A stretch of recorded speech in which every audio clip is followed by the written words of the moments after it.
What PS1 games made it to my top 10? Let's find out.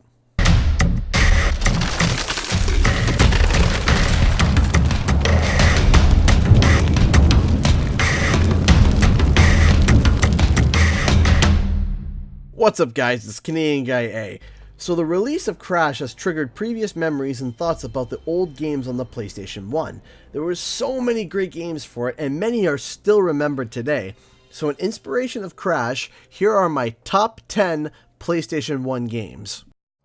Now let's be clear here, I was born in 1995, so there will be games I have never played or possibly have never even heard of. So please just don't rage. Number 10. The first Spider-Man. The Spider-Man game on the PlayStation 1 was special to me. Never had I seen a game kinda like this at the time. Being able to swing around building the building by using webs? Count me in.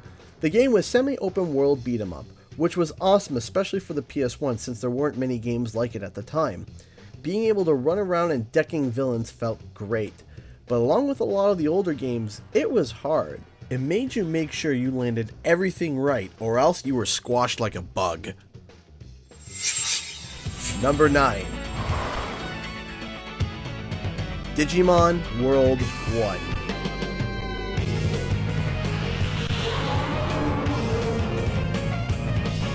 This was a relatively unknown game at the time, but I remember getting this game and playing it for the first time and just seeing the opening fight made me scream like a fangirl. When you got into the game, it consisted of training and battling your Digimon. It was kind of difficult to figure out how to digivolve them into different monsters as there was no guides back then, but the adventure and the discovery of the digital world was nothing but mesmerizing.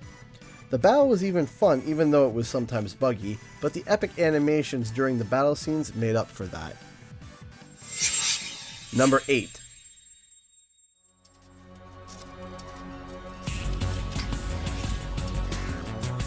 Tekken 1. There are only a few games that have a family name that lasts as long as Tekken, and this was the game that built a foundation of what the game is today. At the time, the characters looked great and had a perfect 90s edgy personality. The fights were always smooth and the game was visually impressive as well. Each character resembled different fighting styles, from Law's Kung Fu moves to King's Luchadores style.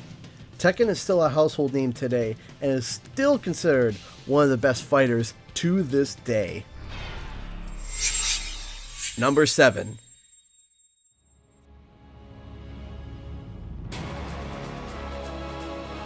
Twisted Metal. Do you want a game where you can practice real life like driving and to race others in a competition? Then this is not your game. Twisted Metal is exactly as the name suggests. Driving around as an insane clown named Sweet Tooth in an ice cream truck, firing bullets and rockets at others and blowing them to kingdom come is only a little bit of what the game had to offer. Destruction and chaos were the only thoughts that were put into making this game. If Mario Kart was played by the kids, this game was played by the adults, complete in utter destruction. Number 6.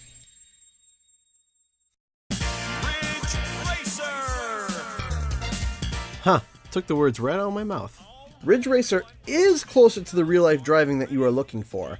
I know that people say that Gran Turismo 2 is better, but there's just a nostalgic charm to this game. Flying around corners and having that point of view of slipping past your opponents just makes you feel awesome.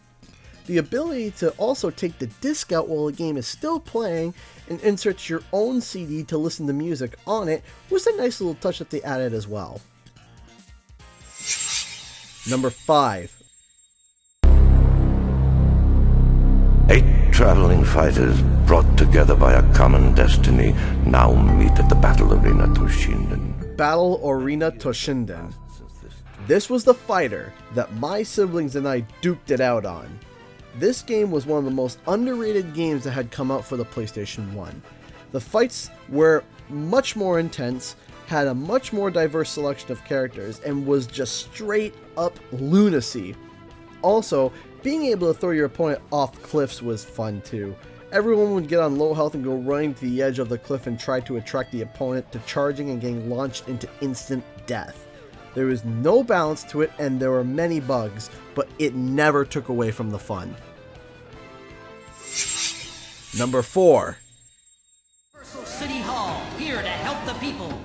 Robert can do the job. Let's go, Robert. Jump and go. Jumping Flash. Now I can feel the question marks popping up and people asking, what in the name of all that's good is Jumping Flash? Well, let me explain. Jumping Flash was a 3D first-person shooter platformer about a robotic secret agent Rabbit that is trying to save the world from the evil Baron Aloha. I might make a video about this game later on to go more in depth, but Jumping Flash was one of the best games to come out for PlayStation 1, bar none. It was unique, it was weird, but most of all, it was a lot of fun. The game was very hard and had you restart a bunch of times from the beginning, but this game holds a very special spot because of how fun it was, but also to how unknown it is. Whenever I say the Jumping Flash to people, they just look at me like I have two heads. The only people that I have met to recognize this game are my fellow siblings. Don't try to find this game in the used shops, you will likely not find it. Amazon sells it in America for $35, but that pretty much translates to $55 Canadian after shipping. So sadly, I will continue to hunt for my original copy. Number 3.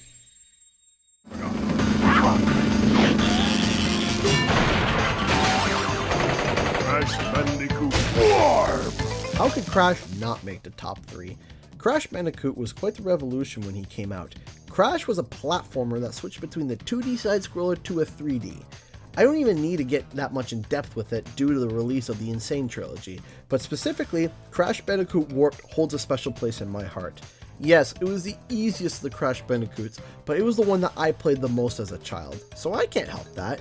But if there was one thing that always stuck with me was the music. The soundtrack was amazing and matched Crash perfectly compared to the other Crashes. Number 2. Where's Nasty Nork? I'll torch him. Spyro the Dragon. This game, I can't even begin to tell you about this game. This was the very first game I had ever played, ever. The first time I picked up a controller, the first time I ran around breathing fire and tackling things, the first time I learned about collecting gems and collecting anything, and just everything that was based in my gaming DNA was based on this game. The nostalgia just resonates in me. I love this game and spent so many hours playing it, and I do not regret a single moment of it. Though I initially put this game as my number 1, my sister made a point that yes, I played this game relentlessly. It did not quite suck me in like the game that was placed in the number 1 spot. Number 1.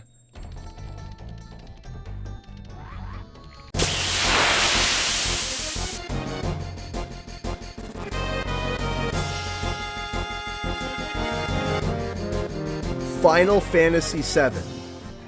Now, I can hear some of you wailing, ugh, what a casual, but hear me out.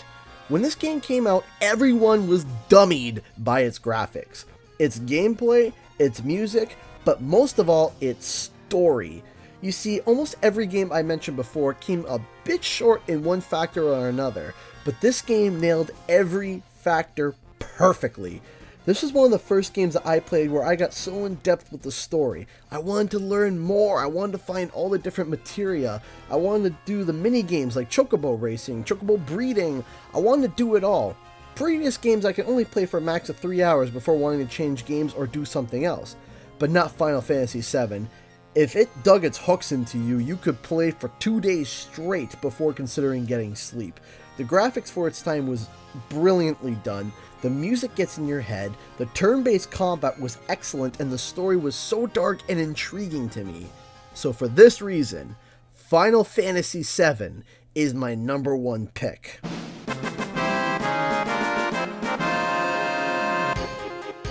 What was your favorite PlayStation 1 game? Comment below and let me know, and don't forget to like and subscribe. I'll see you guys later. Bye-bye!